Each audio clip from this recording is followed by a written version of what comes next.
Recording in progress. En nombre de Dios y de la patria, damos inicio a esta sesión de Comisión de Minería y Energía que está en curso y que se ha programado desde las 11:15 a las 12:30 horas. Queremos saludar especialmente a quienes son parte permanente de esta comisión, a los senadores Velázquez, senador Provence, por supuesto que a la Secretaría, y también muy especialmente a quien ha sido, ¿cierto?, designado, nominado por nuestro presidente de la República como nuevo ministro de Energía, don Diego Pardo, a quienes les saludamos, le damos la bienvenida y por supuesto que él está acá no solo con el propósito de saludarnos, sino que exponernos y por supuesto comentar cuál va a ser finalmente la agenda, los lineamientos que va a tener desde su cartera el Ministerio, ¿cierto?, de Energía en este proceso legislativo, donde ya tenemos algunos proyectos en curso. Esta es una comisión bien especial porque conlleva dos materias que son relevantes para el mundo, para el país, como es la energía y por supuesto la minería. Y desde ese espacio es que desde luego le damos la bienvenida y espero, como lo dijimos al inicio de este trabajo de comisión este año 2022, sea un espacio de diálogo, de coordinación, de trabajo conjunto, en pro de generar ciertos los avances y por supuesto los compromisos estatales que están a la vista y que nos encomienda el mundo, sobre todo en materia de energía. La descarbonización es uno de ellos y por supuesto que queremos también que usted, por supuesto, nos comente de aquello. Sin más, entonces, le damos la bienvenida a don Diego Pardo y a los asesores que están aquí presentes, a la señora Victoria Galleguillos, a don Fernando Monsalve, por supuesto que también al secretario de la Comisión Nacional de Energía, que está convocado también, don Marco Antonio Mancilla, y a la asesora señora Andrea Olea. Aprovecho de saludar también a la senadora Yasna Proboste, que también se suma, ¿cierto?, a esta importante comisión. Bueno, sin más, dando ya los saludos correspondientes, le pregunto al secretario si hay cuenta, señor secretario, y si no, Señora Presidenta, no hay cuenta hoy día. Muy bien, entonces, varios, senadora Proboste. Gracias. Que se acerque. Sí.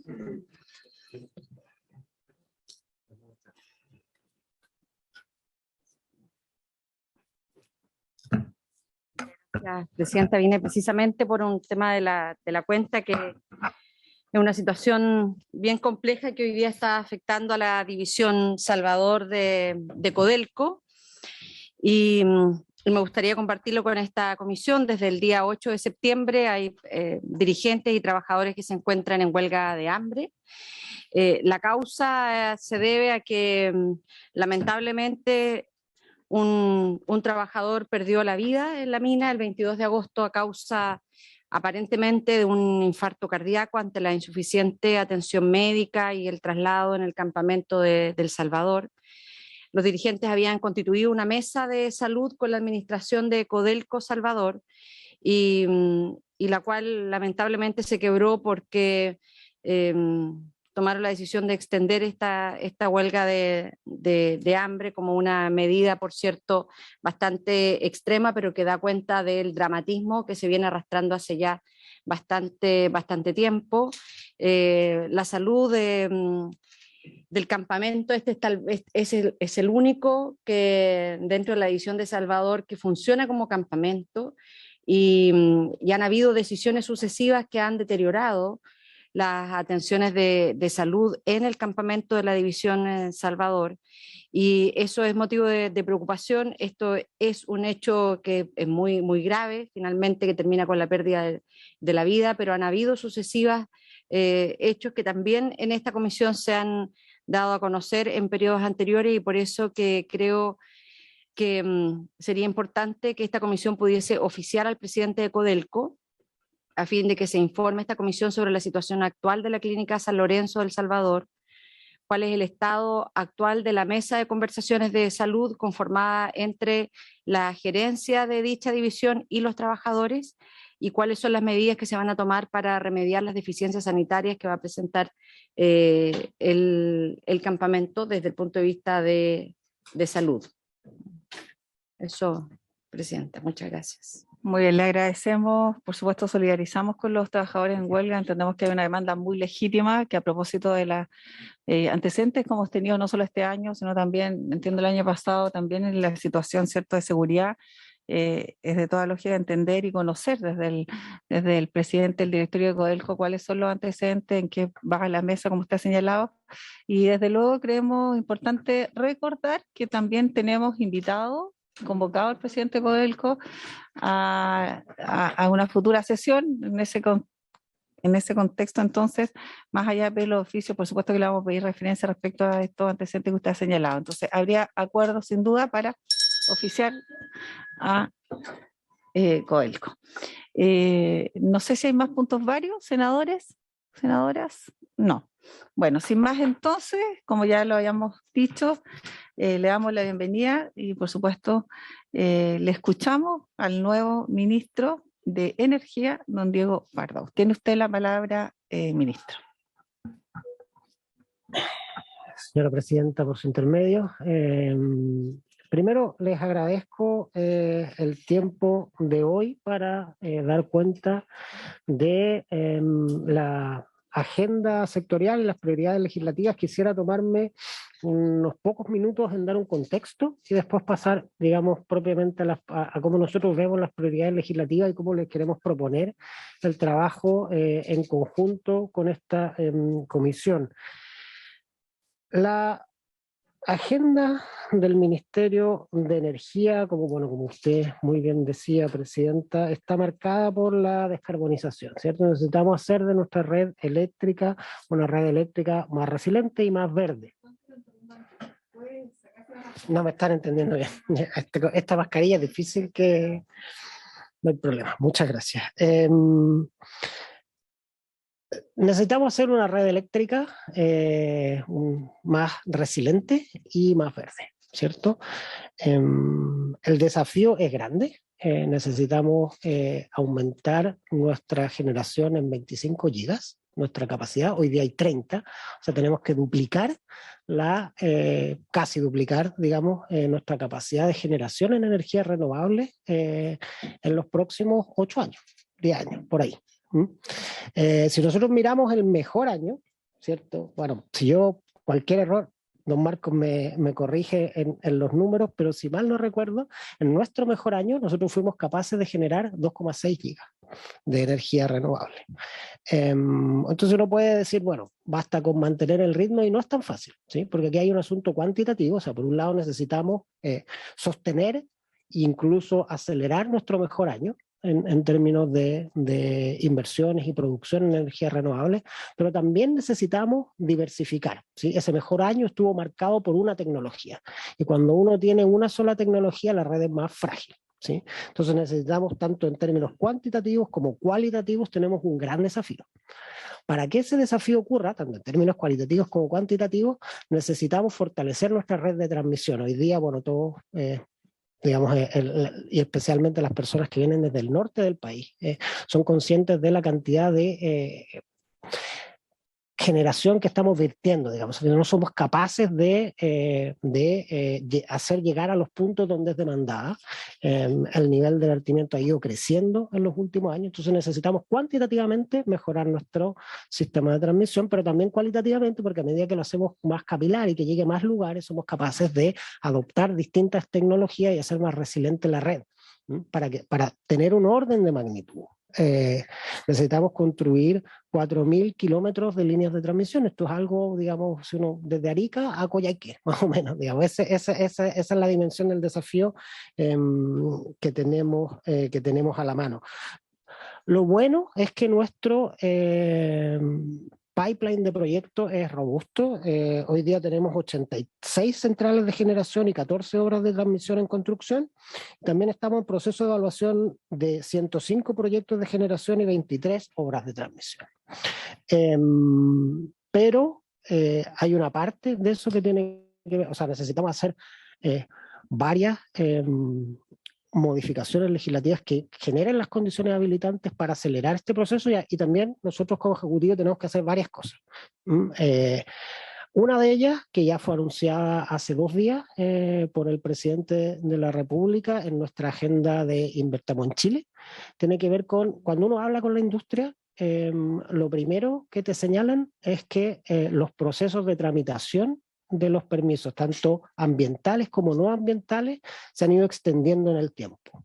Y en esto quiero ser como muy claro, nosotros, por supuesto, no queremos ni disminuir el nivel de participación ciudadana, ni de relacionamiento con las comunidades, ni tampoco, digamos, disminuir los estándares ni ambientales, ni de protección de las otras materias sectoriales, pero sí necesitamos como Ejecutivo hacer una mejor tarea a la hora, en el tiempo de procesamiento de estas solicitudes, y en lo inmediato vamos a destinar desde distintos ministerios, vamos a reforzar los equipos de la Dirección de Obras Ambientales, de Dirección de Obras Municipales, vamos a reforzar los equipos del Consejo Nacional de Monumentos, vamos a reforzar los equipos del Sistema de Evaluación Ambiental, que son los 3 embudos dentro del Poder Ejecutivo que están tomando más tiempo del que necesitamos para poder cumplir con esta ambiciosa meta. Eso, digamos, ya está en curso y lo vamos a hacer, lo vamos a evaluar en...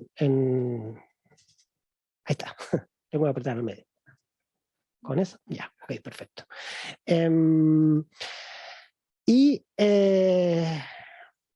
Sacando un poco en los ojos de la coyuntura inmediata, para hacernos cargo más ordenadamente del flujo, lo que vamos a hacer es establecer un sistema de ventanilla única con distintos ministerios para evitar de alguna manera que sean las propias empresas las que tengan que ir visitando distintas oficinas. Nosotros nos vamos a encargar con un sistema de ventanilla única para los permisos no ambientales de coordinar internamente el Estado y facilitar ese proceso para las empresas. Vamos a lo legislativo. Nuestra primera prioridad en materia legislativa es un proyecto que está en esta comisión, que es la Ley de Almacenamiento y Electromovilidad. Esto es una ley muy sentida por la industria. Hoy en día el servicio de almacenamiento no se remunera, y el problema cuando uno no remunera un servicio es que las empresas no tienen los incentivos para impulsarlo. Como decía, por cierto, necesitamos aumentar la capacidad de nuestro sistema de transmisión, pero también necesitamos, y algo que tiene que ver tanto con la resiliencia del sistema como también el impacto en precios, porque la energía renovable es más barata, es la capacidad de almacenarla, y para eso tenemos que remunerarla. Este es un proyecto que, tiene su urgencia. Discusión inmediata, si no me equivoco, sí, tiene discusión inmediata, y es un proyecto que lleva bastante tiempo de tramitación, y nosotros entendemos que está maduro y, digamos, siendo conscientes de que esta comisión tiene también otras materias que resolver, y que el ministro de Hacienda digamos, tiene la intención de impulsar la discusión de indicaciones al royalty. Conversamos en coordinación con la Secretaría General de la Presidencia, ojalá pudiéramos destinar una sesión pronto, después a la vuelta de la semana distrital, se pudieran destinar una sesión a esto, o media sesión incluso, dependiendo de cómo lo evalúen ustedes, para sacar este proyecto muy importante para la industria, y que es una condición habilitante para todo lo demás, ¿sí? Entonces, esa es nuestra primerísima prioridad, y donde le queremos pedir su colaboración en esto, ¿no? Después tenemos otros ejes legislativos que voy a como referir solamente de manera general, pero encantado y por eso le pedí también al director de la Comisión Nacional de Energía que nos acompañara hoy. Tenemos la ley corta de gas natural, esto es algo que hace noticia cada cierto tiempo, ¿no? Pero en la ley corta del gas natural, el día martes de la próxima semana, vamos a tener una sesión aprovechando la semana distrital. Le pedí a los equipos técnicos de los distintos ministerios involucrados que tengamos una sesión donde en una sola sesión seamos capaces de aunar los criterios y tener los bloques de indicaciones necesarios para satisfacer las demandas que nos han hecho llegar varios de ustedes respecto de las prevenciones de la industria con algunas de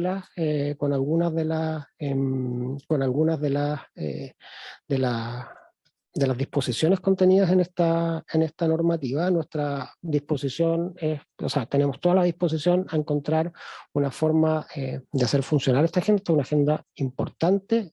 Si quieren después podemos ir a los detalles, pero nuestros cálculos básicamente es que esto es un tema de costos fijos y entonces entendemos que hay un grupo de empresas que reparten esos costos fijos en un número de usuarios mucho más grande y por lo tanto deberían ser capaces de asumirlo por sus propios medios, y hay otros, digamos, que están en una situación distinta porque tienen un número de usuarios más bajo. Después, en materia de regulación de gas natural o la ley larga, esta es la que me referí recién a lo que se denomina la ley corta, esto sería la ley larga. La ley larga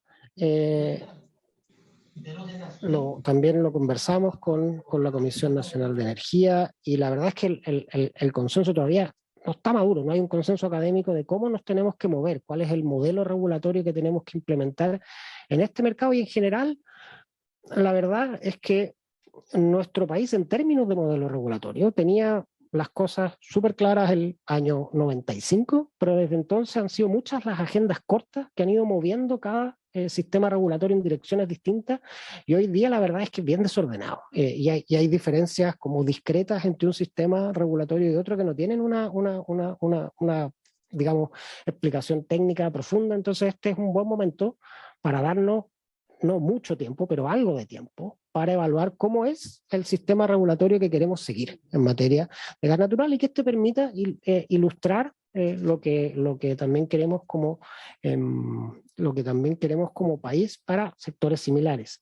Nuestra idea es que en octubre empiece a sesionar una comisión académica de expertos.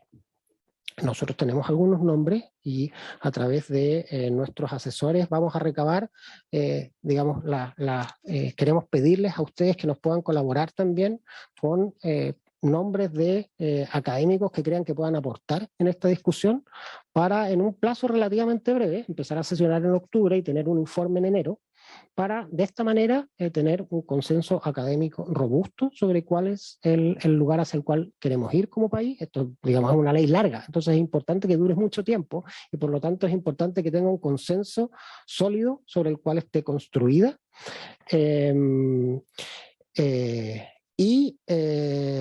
La idea es, como le digo, hacer este trabajo antes y después posteriormente hacer el plan legislativo y ojalá presentarla dentro del mes de marzo.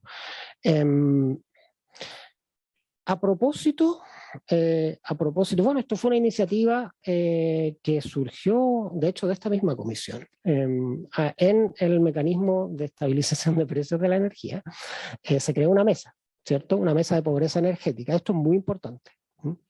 Esta mesa tuvo su sesión inaugural, tuvo también su segunda sesión el día lunes pasado, está recibiendo académicos y la idea de esta mesa, que está funcionando y que hemos sostenido, digamos, como ministerio, nosotros necesitamos una claridad mucho mayor en cómo es el instrumento que queremos utilizar para enfrentar los problemas de pobreza energética. ¿Sí? Necesitamos claridad. Bueno, con el senador conversamos sobre esta materia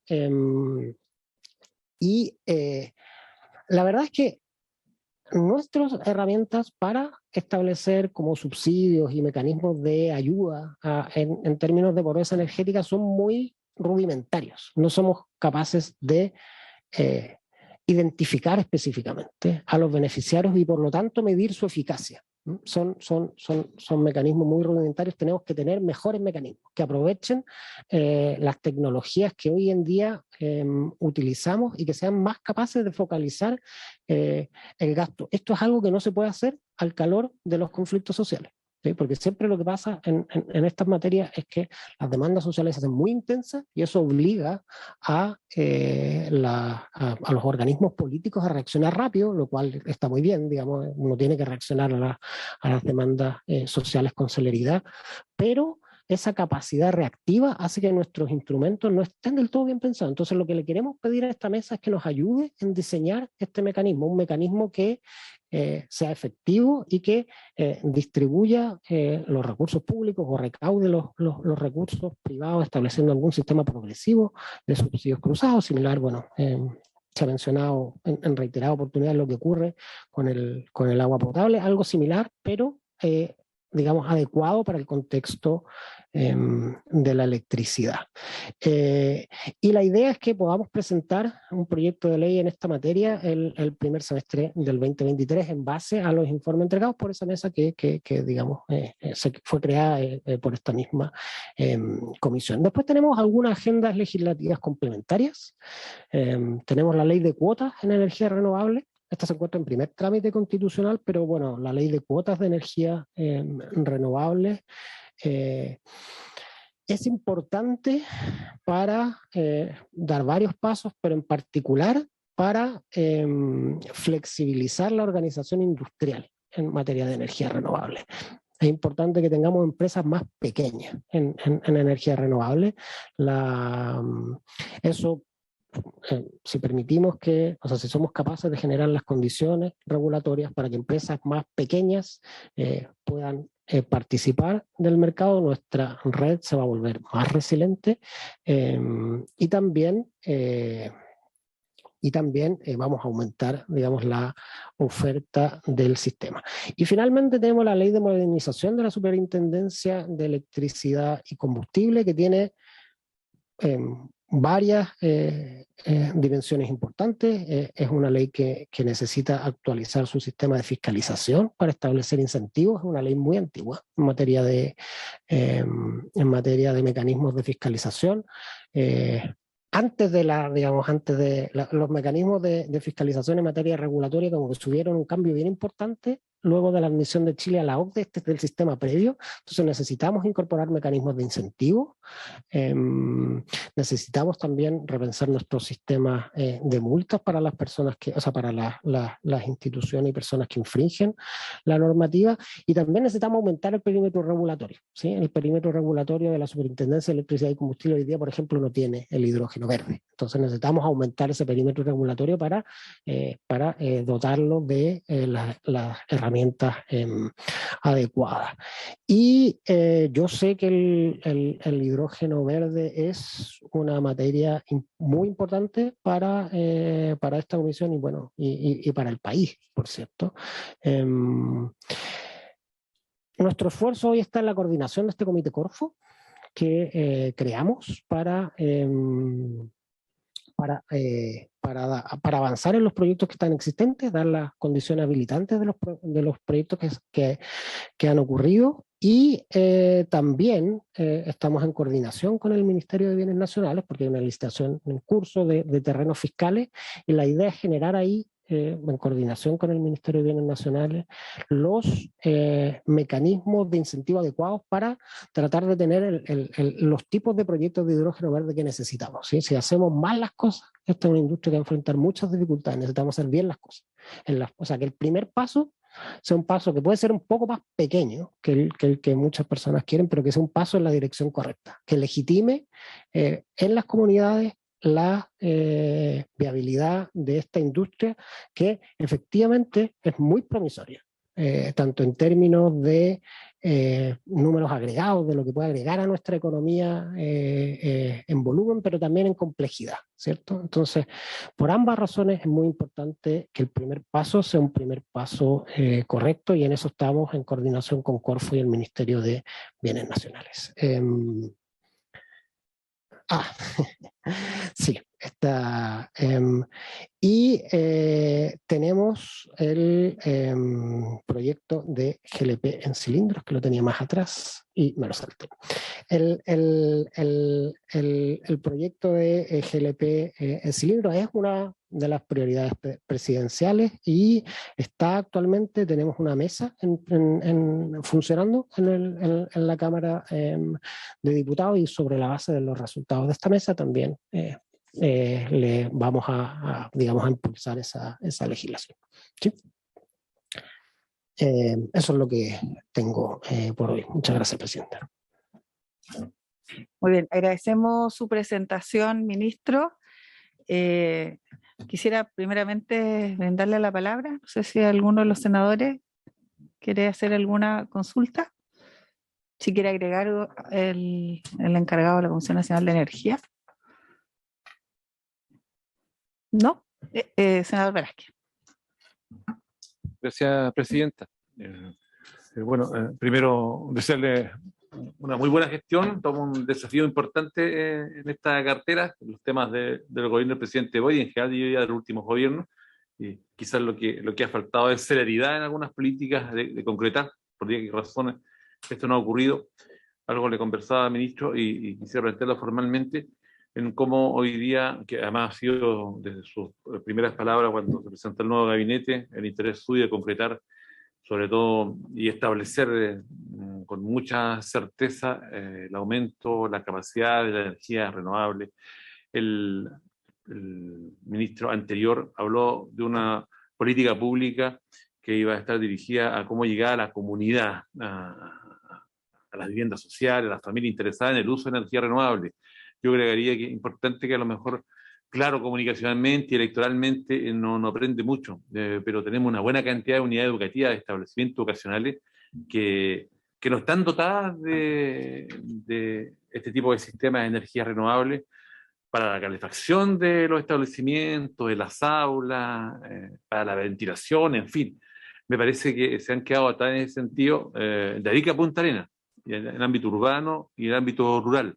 Y sería muy importante, yo creo, preocuparnos de aquello. Lo hemos presentado en algunos momentos, cuando estamos en la Cámara de Diputados, hubo algún ofrecimiento, finalmente no se concretó. Si lo dejo dentro de esta mirada comunitaria que ustedes van a tener más ciudadana cuando ya comiencen a darle forma a cada una de estas líneas de trabajo y otras que probablemente hoy día no expuso, pero que en el trabajo de las regiones, una vez que ustedes se reúnan con los gobernadores regionales y vengan esas demandas, hay bastante de aquello. Sería bien interesante que desde una política de ministerio pudiésemos preocuparnos de los estudiantes de nuestro país. Y le reitero, hay unidades educativas muy vulnerables al interior de la ciudad y en el ámbito rural, andino y campesino. Y lo segundo tiene que ver con las regiones probablemente que representamos, con el senador Durán, el senador Provence, en donde tenemos una buena cantidad de energía renovable, eólica, solares. Hoy día, no quiero hacer el concepto mejor plagados, pero nuestro desierto, cuando usted hoy día vaya a un costado de las carreteras, se va a observar con unas tremendas cantidades de espejos que impactan al comienzo de manera muy atractiva, pero luego comienzan también a perjudicar el paisaje natural, cultural, patrimonial. Yo diría que eso debemos tener, qué va a pasar con esos pasivos a futuro, y hoy día cómo comenzamos a hacer notar a los ciudadanos, a quienes viven en estas comunas, en el norte sobre todo, que en sus tarifas se puede notar el hecho de estar generando una buena cantidad de energía en nuestro territorio. Se lo he planteado a varios ministros, no sé que se complican un poco cuando tienen que la política pública territorializarla y darle esa diversidad en donde al final del mes, cuando haya que pagar esa boletita, se note que efectivamente esa energía que genera en su región hay algún tipo de rebaja, algún tipo de atención. Bueno, nos entregan un montón de explicaciones respecto a cómo el tratamiento y la política pública tiene que ser más bien uniforme en ese sentido. No obstante, sería bien interesante comenzar a escudriñar al respecto.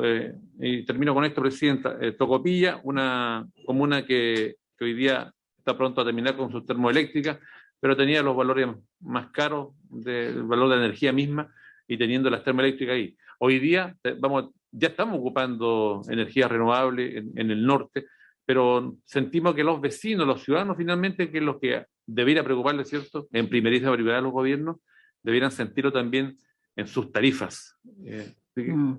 Le dejó esa propuesta, ese encargo para que comiencen ustedes a dar cuenta de cómo podría transformarse en alguna medida más concreta. Gracias, senador. ¿No? Le vamos a formular un par de preguntas que nos ha encomendado el senador Jules Castro antes de yo hacerle también algunas consultas, quien no ha podido asistir hoy día. No sé si las puede leer. El senador Juan Luis Castro, por intermedio de quien habla y con la venia del señor presidente de la comisión, hace las siguientes preguntas. Respecto a seguridad e infraestructura, expresa que hace pocos días vimos atentados contra torres de alta tensión. Esto pone en riesgo el suministro eléctrico al interrumpirse la transmisión eléctrica. ¿Cómo nos hacemos cargo de esta situación? Y la segunda, respecto a agricultura y energía. La Comisión Nacional de Energía y el Coordinador Eléctrico Nacional están tomando medidas en relación con la reserva hídrica de embalses. En la zona central se tendría que verter agua en detrimento de los agricultores de la zona. ¿Podríamos citar a la CNE y al coordinador a una sesión especial para explicar este tema? Esas son ambas preguntas, señor. Bueno, yo me voy a permitir también expresar algunas preguntas que tienen relación con lo que acaba de señalar también el intermedio secretario, el senador Castro. Lo primero, tenemos un tema con la generación que cruza obviamente con la escasez hídrica y en cómo aquello impacta justamente y cómo se debe en algunos minutos en los que vivimos en zonas rurales y agrícolas. Entendemos que hay una prioridad para nuestros agricultores, pero por otro lado se cruza con el compromiso y en definitiva las empresas que utilizan aquellas aguas para generar energía.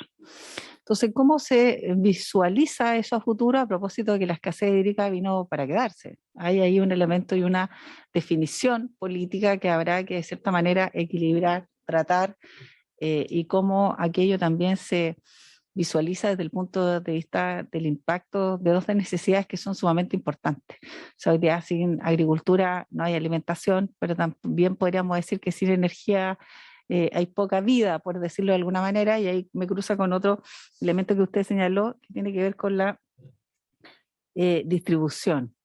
O sea, es evidente que tenemos que generar más energías, el cómo lo generamos, usted lo ha expresado bien, pero no sé si hay una agenda larga respecto a la distribución energética. ¿Qué pasa con aquello y qué pasa efectivamente también?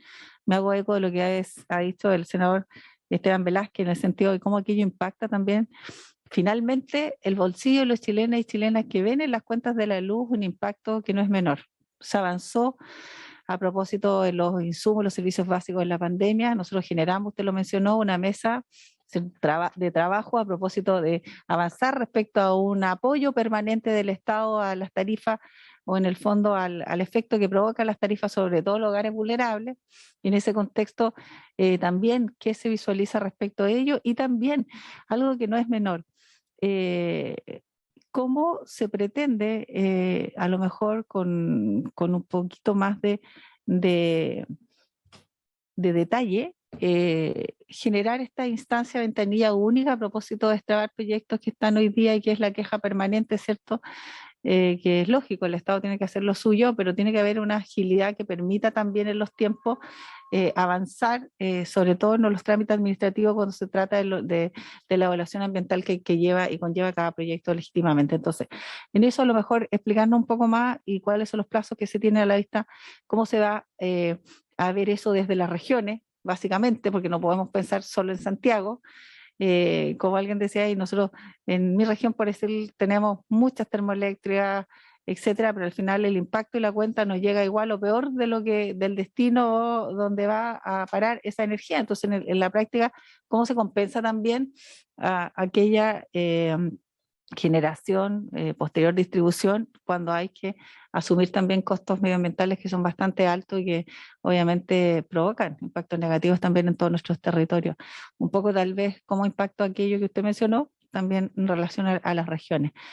Eso por mi parte y bueno, no sé si también el representante de la Comisión Nacional de Energía quiere agregar algún punto que pudiera hacer referencia a las preguntas que hemos señalado.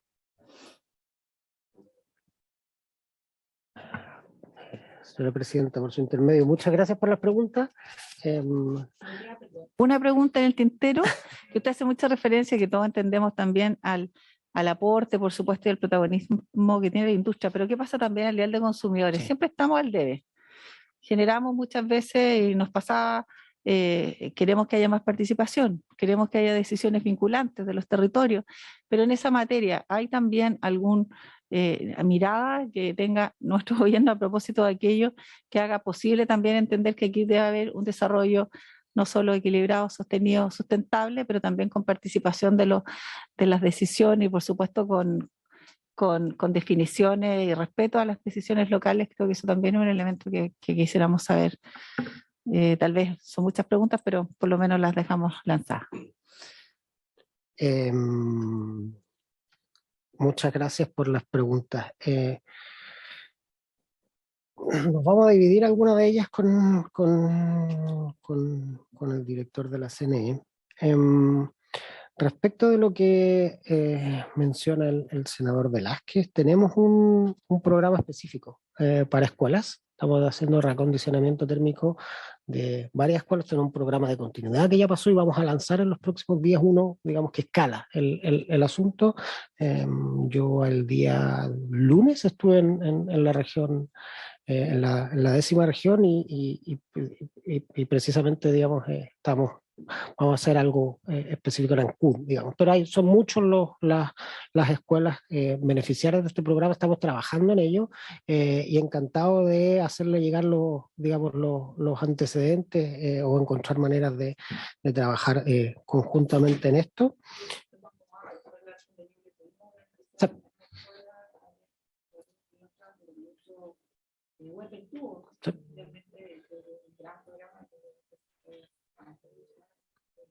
Sí, la idea es escalarlo, efectivamente, un programa con muy buena evaluación social y en este ejercicio presupuestario lo vamos a, digamos, a escalar y aumentar los recursos.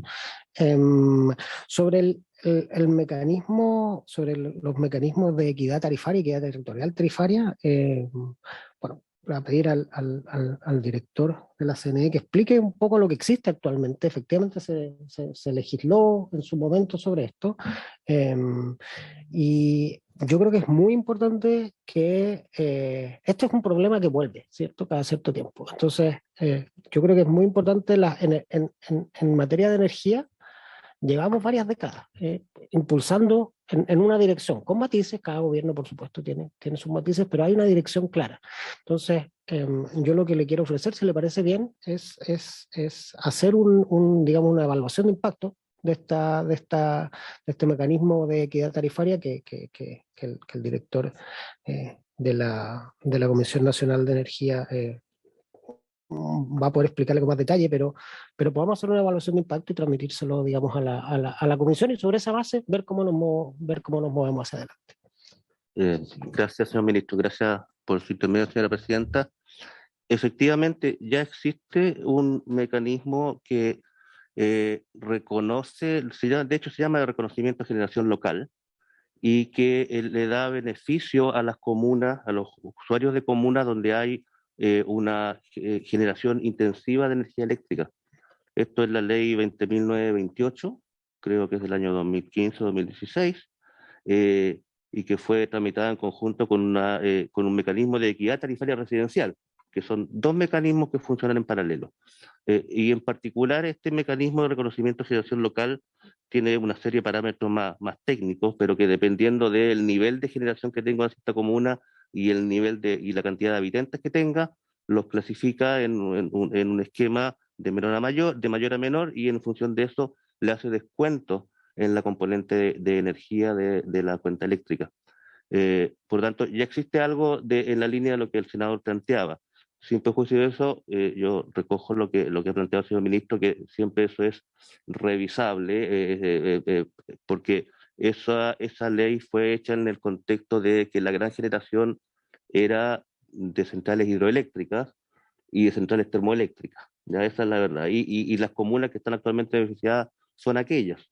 Incluso se da la paradoja de que la descarbonización va eventualmente a restringir ese beneficio que estaban teniendo comunas como Tocopilla, por ejemplo, Mejillones, que tenían alta generación a carbón, y que en la medida que se vayan cerrando las carboneras, de acuerdo a lo que dice esta ley vigente, irían perdiendo este beneficio.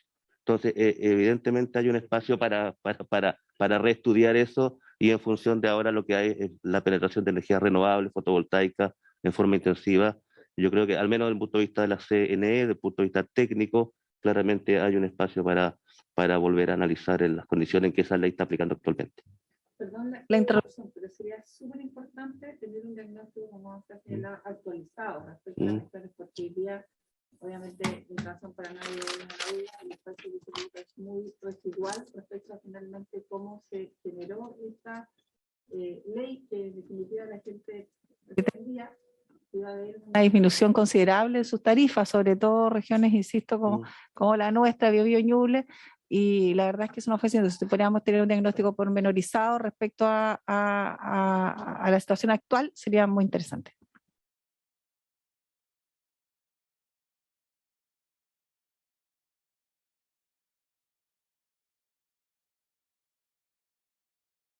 Sí. Bueno, para seguir con las distintas preguntas, la pregunta de usted, señora presidenta, sobre la agenda de inversión, aquí tenemos como dos horizontes temporales. El horizonte temporal muy inmediato, lo que vamos a hacer es reforzar los equipos que existen, porque, digamos, crear una nueva sistema de ventanilla única, o sea, los proyectos no pueden esperar a que creemos este sistema de ventanilla única. Entonces, vamos a reforzar los equipos con lo que existe actualmente, y en paralelo vamos a hacer un diseño de una agencia que se encargue de la coordinación de ventanilla única. La idea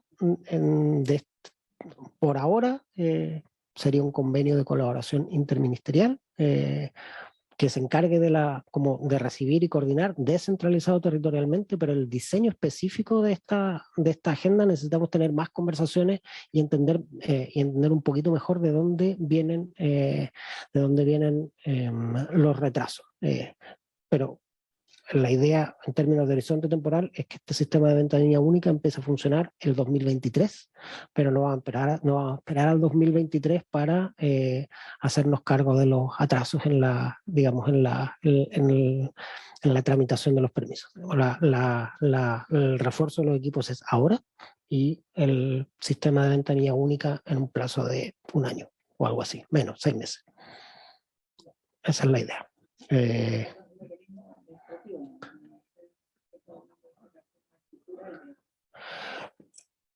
Está sobre la mesa hacer modificaciones más estructurales, pero eso toma más tiempo. Entonces, la idea es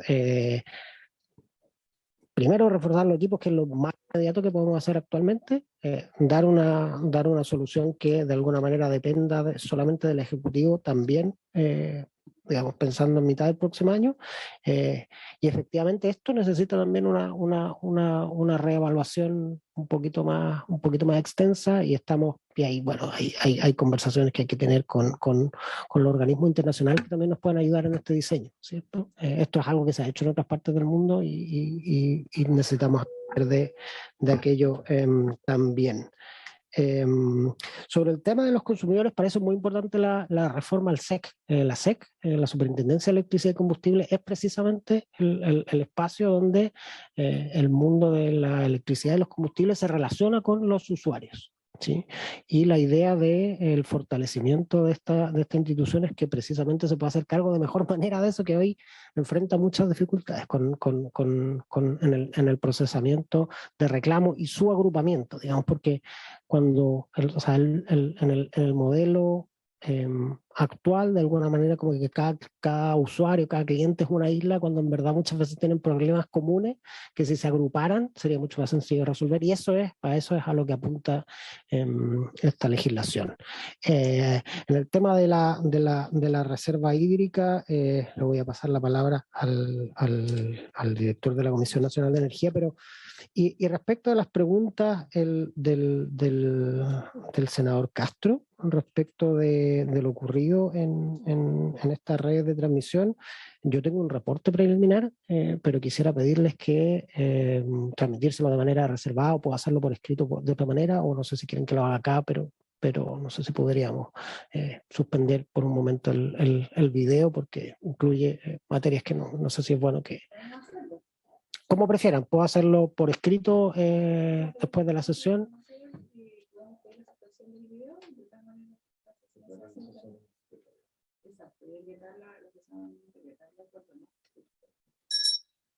Televisión del Senado, dejar de emitir, por favor.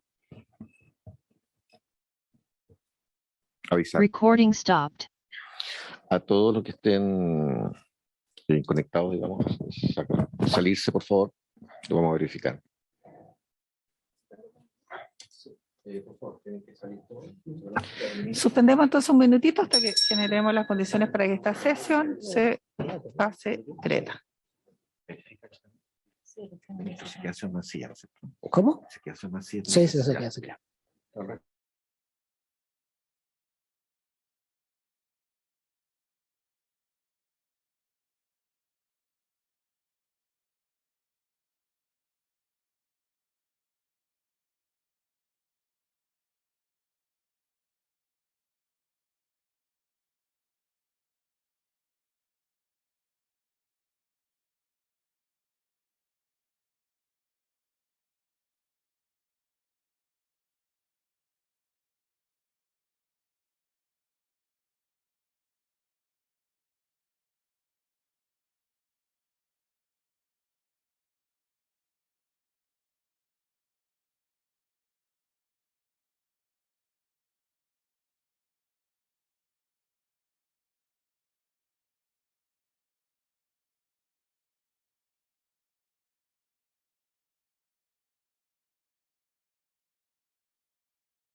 Recording in progress.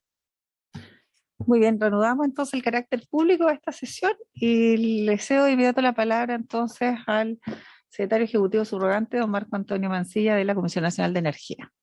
Muchas gracias, presidenta. Me quiero hacer cargo de la pregunta del senador Castro respecto del uso de los embalses y su relación con la agricultura.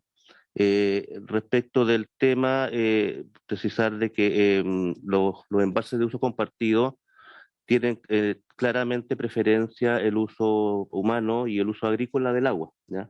Hay convenios con los regantes que se gatillan especialmente en la época de primavera-verano y esos tienen prioridad.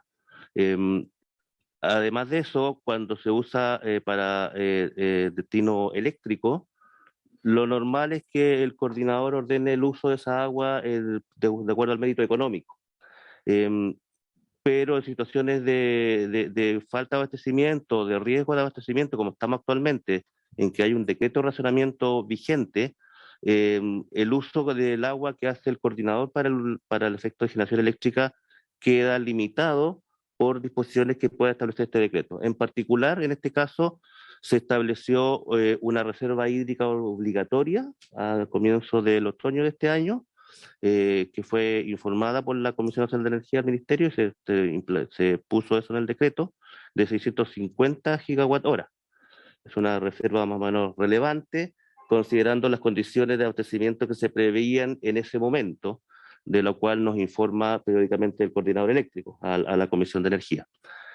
Como esto es dinámico y dado cómo ha evolucionado este año en el término de lluviosidad, los posteriores informes del coordinador indicaron de que la situación no era tan estrecha como se veía en marzo, y si bien de los 650 gigawatts habían acumulado hasta el momento 370 gigawatt hora, estamos diciendo que es una acumulación obligatoria, están forzadas las compañías eléctricas a no ocupar esa agua y dejarla allí para emergencia.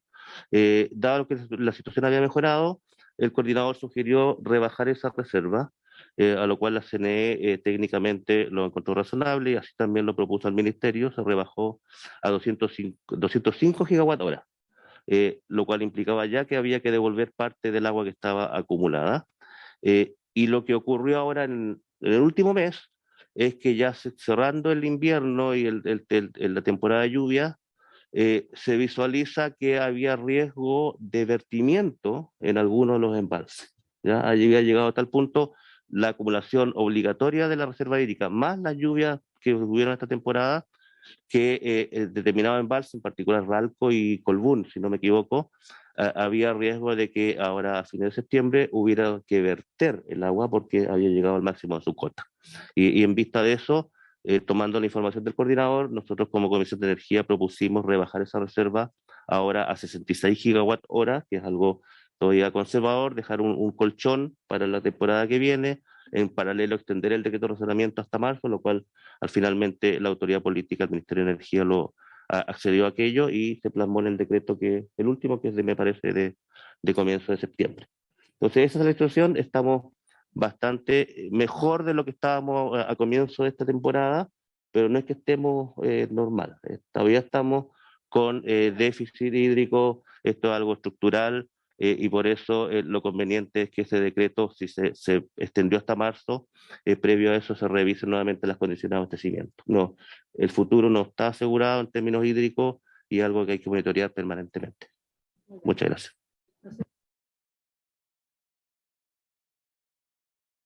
Le cedemos entonces inmediatamente la palabra al senador Durana. Saludar al señor ministro de Energía, desearle éxito en sus funciones, también al director subrogante de la Comisión Nacional de Energía. Ministro, bueno, obviamente que su ministerio es muy sensible porque toca temas que son transversales, que afectan directamente a la población, como es poder tener una mejor eficiencia energética, una mejor distribución, un mejor uso, la electromovilidad también es una sentida aspiración, y el gas natural. Mi consulta es, ¿cómo vamos a generar una legislación que sea robusta sobre la base de poder dar certidumbre jurídica al sector privado? Porque necesariamente llevar adelante una eficiencia energética con la posibilidad de poder tener energías renovables que lleguen directamente a los domicilios, el poder tener un proyecto de almacenamiento y electromovilidad, es absolutamente necesario que participe el sector privado. Y creo que no podemos cometer los errores de lo que sucedió con la ley del gas natural, porque teníamos una ley con algunos artículos transitorios que generaron un proceso de inversión y una observación de un organismo independiente como fue la Fiscalía Nacional Económica, nos lleva a tener una agenda corta en función de finalmente cambiar las reglas del juego. Mi pregunta es, ¿cómo vamos a poder trabajar frente a una demanda que es absolutamente necesaria, de tal manera de que lo que por un lado la Comisión Nacional de Energía valida, por otro lado la Fiscalía Nacional Económica genera una absoluta incerteza, opinión pública y como muchas veces la actividad pública se mueve en razón a lo que se genera los medios de comunicación, terminamos cambiando las reglas del juego y eso nos lleva a una incerteza que creo que es importante poderla definir, porque en caso contrario necesariamente no va a ser fácil que crean en una legislación que el día de mañana pasa a ser vulnerable. Eso, señor ministro. Gracias, senador.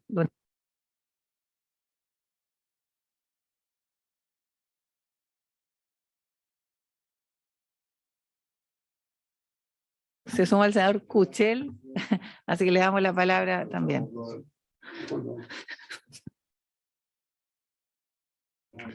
Gracias, presidenta. A mi región ha llegado mucha gente a raíz de la pandemia en los últimos 4 años, porque él varias veces ha sido destacado Osorno, Puerto Varas, Castro como las mejores ciudades de Chile para vivir, y así es.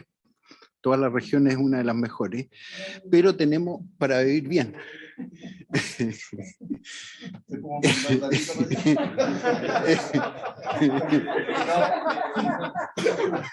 Están llegando de Arica y de todas partes. Y hay una presión enorme por la leña. Se está cortando como nunca leña.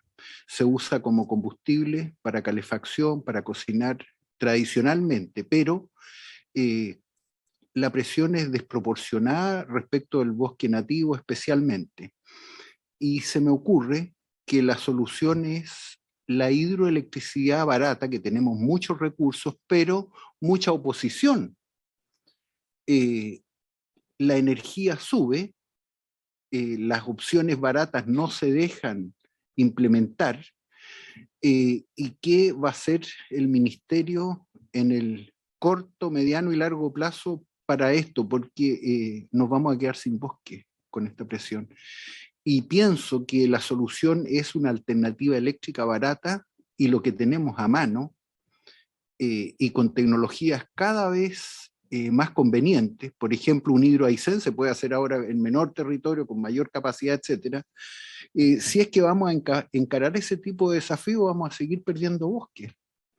Gracias, presidenta. Muy bien, senador Proens, también tiene una pregunta.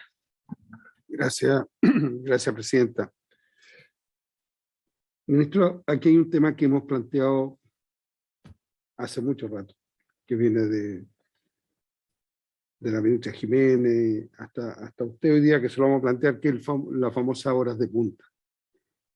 Las horas de punta, sí, es cierto, por la emergencia se acotaron a 1 hora, a un horario menor en el tiempo, pero eso seguramente va a volver a la normalidad.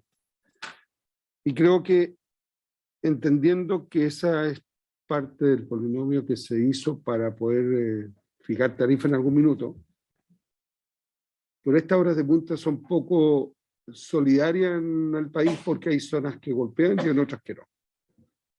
Entonces, y además creo que esto de cobrar 6 meses después de aplicada la multa, o el periodo en que se pasó, también creo que es injusto, porque de repente la persona puede pasarse 1 mes, 2 meses, los otros no, pero le van a cobrar los 6 meses que sí.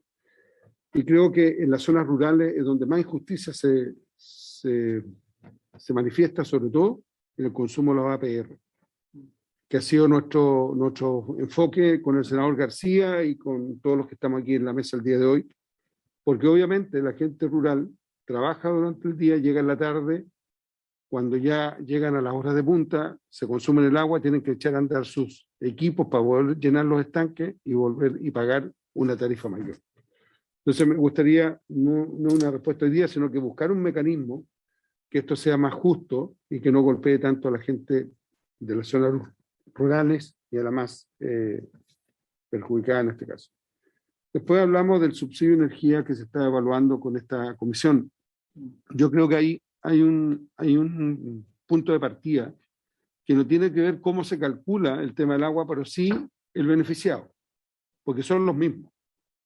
Son los municipios de Chile los que determinan cuáles son las gente que son favorables en el subsidio de agua, por lo tanto ellos mismos podrían decir cuáles son los beneficiarios, no la fórmula ni el porcentaje a descontar. Pero eso está, y lo tiene la Superintendencia de Servicios Sanitarios, entonces a lo mejor podríamos pedirlo nosotros como un oficio, presidenta, o bien lo podría pedir directamente el ministerio para tener y cuantificar cuántas son las personas que están en ese beneficio a través del agua, y que sea replicable en los montos que finalmente se determinen. Yo estoy hablando de un volumen de personas nomás, y finalmente será el Estado el que determine si va a ser el 50% de ese porcentaje u otro, da lo mismo, pero en el fondo es poder ayudar a esas familias vulnerables con el tema de la energía. Y la última pregunta, ministro, por su intermedio, presidenta, es ¿qué porcentaje de los proyectos son estudio de impacto ambiental y qué porcentaje son declaración de impacto ambiental?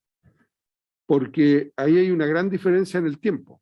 Un estudio se demora entre 2 años y medio más o menos, y una declaración es bastante menos que eso. Entonces, ver cuánta es la dimensión de estos proyectos que estamos teniendo a lo largo y ancho de nuestro país, son muy grandes o son parcelados para poder sacar este cuello de botella que tiene el CEIA, que en el fondo también nos han reclamado cuando está en medio ambiente de la falta de personal por poder evolucionar y sacar esto más rápido. Pero por eso le quería hacer esa pregunta. Si no tiene la respuesta hoy día, ministro, no es importante, pero que la haga llegar a través de la Secretaría para todos los senadores de la Comisión. Gracias, presidente. Gracias, senador Proes. Le cedemos la palabra, si bien hace referencia a alguna de ellas, y bueno, me hacen acuerdo también a propósito de la ley del gas, en donde va a ir a la sala, vamos a avanzar luego para las indicaciones, pero también hubo un compromiso con el Ministerio a propósito de generar una mesa también respecto a las pequeñas y las medianas empresas que están en regiones. Sí. Si quisiéramos que eso usted lo ratificara, obviamente pues están preocupados y entendemos que bueno, son compromisos de estados que no se van a, obviamente, no tomar de esa manera, pero es bueno que usted también lo señale, ministro. Señora Presidenta, por su intermedio le ratifico la realización de esa mesa. A ver, vamos a ir voy a tratar de cubrir las distintas preguntas. El porcentaje en general entre estudios y días es como de 20-80, digamos, o sea, 80 el día, 20 el otro, pero le prepararemos un reporte escrito más detallado y se lo hacemos llegar a través de la Secretaría. El tema de las horas punta, quizás puede tomarlo el director de la CNE. Déjeme hacer algunas referencias muy rápidas a lo que mencionaba el senador Kuchel sobre Puerto Varas. Yo estuve el día lunes en Puerto Varas, una visita un poco rápida porque tenemos un calendario muy apretado. Comparto plenamente su preocupación respecto de la protección del bosque. Estamos tomando varias medidas respecto de biocombustibles sólidos, tanto en materia del tránsito de la leña húmeda a la leña seca. Digamos, lanzamos un programa que se llama Está buena tu leña seca. Son 1.300 millones de pesos en la región, digamos, que lo que busca es financiar equipamiento para que migre esa parte del consumo. Estamos tomando ciertas medidas. En la tarde tenemos una comisión mixta para la ley de biocombustibles, donde esperamos destrabar la tramitación, y es algo que nos permite abordar la situación de los pellets con miras en el próximo invierno, pero hay un trabajo más de largo plazo, y yo en eso estoy muy de acuerdo, y lo hemos conversado varias veces con la ministra de Energía. Nuestras metas climáticas en general están muy relacionadas con lo que emitimos, y tenemos que ser capaces también de reflejar nuestra capacidad de absorción de CO2. Y en eso tenemos que hacer un trabajo, y espero que se lo podamos presentar digamos, en el futuro cercano, de proteger de alguna manera nuestra capacidad de absorción, también de reabsorción, como una manera de enfrentar la crisis climática. Pero estamos, en materia de la protección del bosque, estamos en la misma página. Respecto de lo que menciona el senador Durana, nosotros queremos trabajar con la industria. Y en particular lo que mencionamos recientemente sobre la ley de acumulación. Esto es algo muy sentido de la industria. Yo, si lo estiman bien, así somos capaces, y pueden destinar alguna de las sesiones a la vuelta de la semana distrital para tramitar este proyecto. me encantaría venir con representantes de la industria para que ellos le hagan ver su visión. Estamos de nuevo en la misma página. La misma página en esta materia. Hay una parte de la incertidumbre, esa es la parte de la incertidumbre a la que nos podemos hacer cargo como dando claridad en hacia dónde nos vamos a mover. Hay otra parte de la incertidumbre que tiene que ver con cuánto duran. Estas inversiones son inversiones que se hacen hoy y tienen que rentabilizarse durante mucho tiempo. El mundo es incierto, nos estamos moviendo cada vez a un mundo más incierto. Nosotros entendemos que esa incertidumbre está afectando los mercados internacionales de manera negativa en el acceso a financiamiento, y esa es la razón principal por la cual el programa de Invertimos en Chile incluye 2 medidas bien específicas que, bueno, esas las corresponden al Ministerio de Hacienda, pero que tienen un impacto importante la industria de la energía, que es este crédito tributario, digamos, para hasta $500 millones que puede hacerse con cargo al impuesto de primera categoría, y también el régimen de depreciación semiacelerada. Entendemos que estas dos cosas permiten de alguna manera mitigar una parte de la incertidumbre internacional que genera dificultades de financiamiento, y la otra parte, la parte que nos toca a nosotros, la vamos a hacer trabajando, bueno, con la industria y involucrándola en la... No siempre vamos a estar de acuerdo, eso es imposible garantizar que siempre estemos de acuerdo, pero al menos vamos a trabajar en conjunto, eso sí o sí. Y le voy a pedir el tema de horas puntas. Sí. Muchas gracias. Muchas gracias, señor ministro, y por su intermedio, señora presidenta, para responder la pregunta respecto del tratamiento de las horas puntas. Efectivamente, esto es un concepto que existe hace mucho tiempo en la legislación chilena eléctrica y en realidad mundial, y que tiene un objetivo económico bien claro, que es un incentivo para que el consumo sea menor justamente en el momento en que más se requiere, y por lo tanto aumenta mucho el costo del global del sistema entregar energía en determinadas horas cuando está el máximo consumo. En general en los servicios públicos hay variables de este tipo, tiene, como les digo, un incentivo económico claro. Ahora, sin perjuicio de eso, entiendo la preocupación, y obviamente y esto es algo que entra en el ámbito de lo que la Comisión Nacional de Energía va regulando.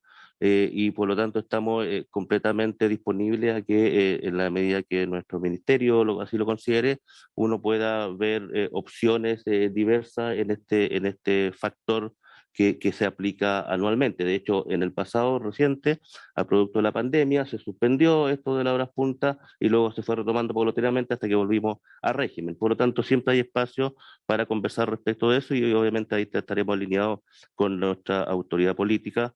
Lo mismo, esto va con el relacionado, no es lo mismo, pero está relacionado con el tema de la límite de invierno que se cobra a nivel residencial, que de alguna forma también trata de reflejar un mayor costo en las horas de mayor demanda, y que también es algo que eventualmente desde el punto de vista técnico podemos revisar, y estará la definición de política pública que adopte nuestro ministerio.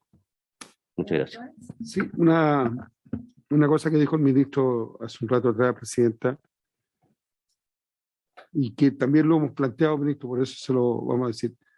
Estamos tratando de eliminar el carbón, estamos tratando de eliminar los combustibles fósiles, pero las horas de punta, toda la industria mayor consume combustible. Entonces funciona el petróleo las 4 horas de hora de punta. Entonces, por un lado, estamos dando una señal que es descarbonizar, y por otro lado, restringimos para que se usen combustibles fósiles. Entonces, yo no quiero la respuesta hoy día, como dije, sino que en el fondo buscar una solución para que el objetivo principal, que es no contaminar el ambiente, se pueda lograr, y ver de qué manera se estudia una nueva fórmula para ser aplicado y evitar o ir en contra de los principios mismos de que se ha puesto el país de terminar con este tipo de combustible. Gracias, presidente. Gracias, estamos ahí, perdón, señor Proen, comentando porque yo creo que en los tiempos que vivimos se requiere una revisión, tener un buen diagnóstico, pero además tener una proyección de lo que se va a seguir utilizando, lo que ha sido efectivo y lo que no. Yo creo que eso implica obviamente tener una mirada de no querer hacer más de lo mismo, pero tampoco generar diferencias y distancias que ya se ve que provocan impactos que son bien contraindicados, por decirlo de alguna manera. Creo que eso es súper importante. Ojalá pudiéramos tener la información solicitada y pudiéramos también tener la visión de qué pasa con estos instrumentos que de repente merecen, a mi juicio, una revisión.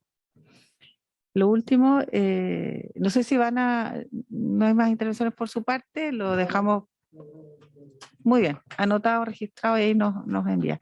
Solo señalarles que el próximo miércoles 28 invitaremos a todos los que nos han solicitado a propósito del proyecto de almacenamiento y electromovilidad, a fin de lo que pudiéramos revisar. Hasta el momento hay una sola solicitud y votaríamos ese día 28. Entonces, para que quede el acuerdo, entonces el día 28 votamos proyecto de almacenamiento y electromovilidad.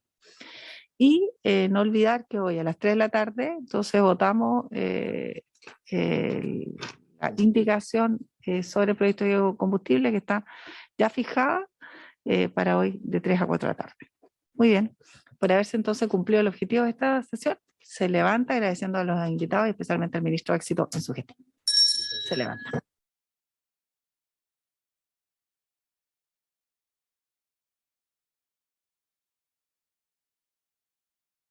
Recording stopped.